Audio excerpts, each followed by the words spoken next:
Ja, dat is correct. Anke Bieke se haar is geskeel. Fresh. Is te warm om nou nog nie buite te loop met 'n mof. Sê maar net. Anyway, hallo julle.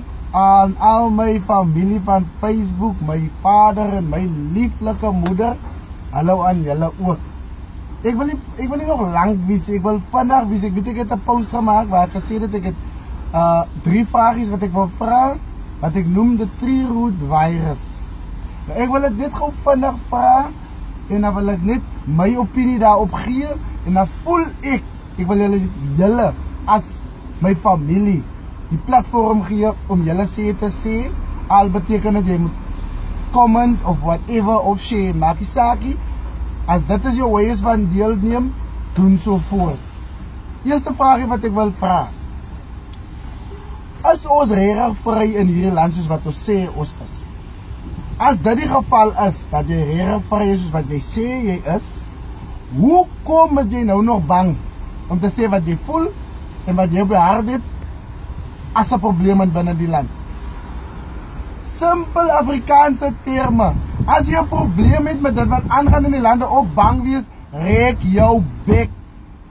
Sê wat jy voel en sê hoe jy voel teenoor die land. Jy's 'n teksbetaler, jy het die reg om te sê wat jy wil sê. Rek jou bek. Ook klaar by die neighbor of by die en die ene, want kyk wat het die mense al die in die government gemaak of kyk wat het die ene gedoen. As van klaar gaan daar niks kom nie. Tweede vraagie. Leef ons reg in 'n demokratiese land? Volgens my, nee.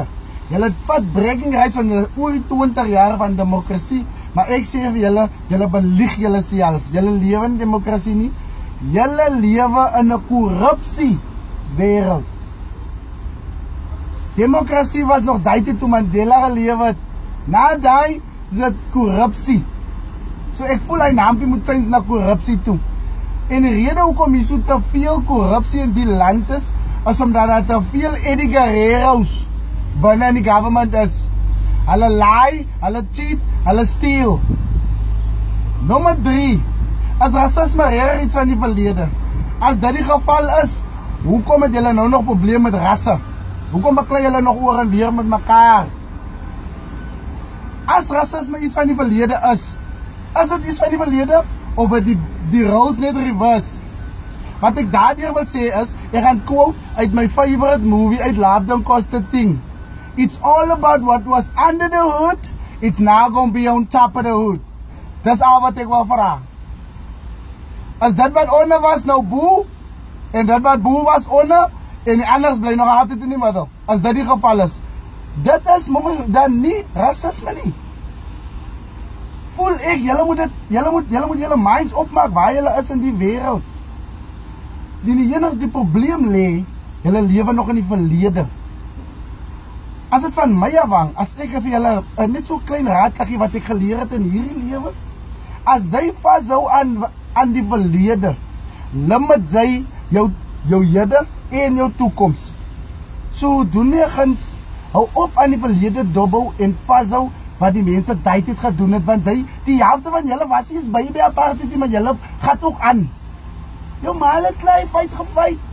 Jou pa het klaar feit gefeit. Moenie 'n feit loop so wat joune is, jy is dele van nie. Ek hoop julle verstaan wat ek probeer sê. Op hierdie donderdag voel ek soos ek die lug so baie soos hierdie bippie met 'n fresh haircut. Ek hoop julle geniet julle dag. Ek hoop julle geniet julle naweek, want ek dink jy gaan julle nou weer sien next week.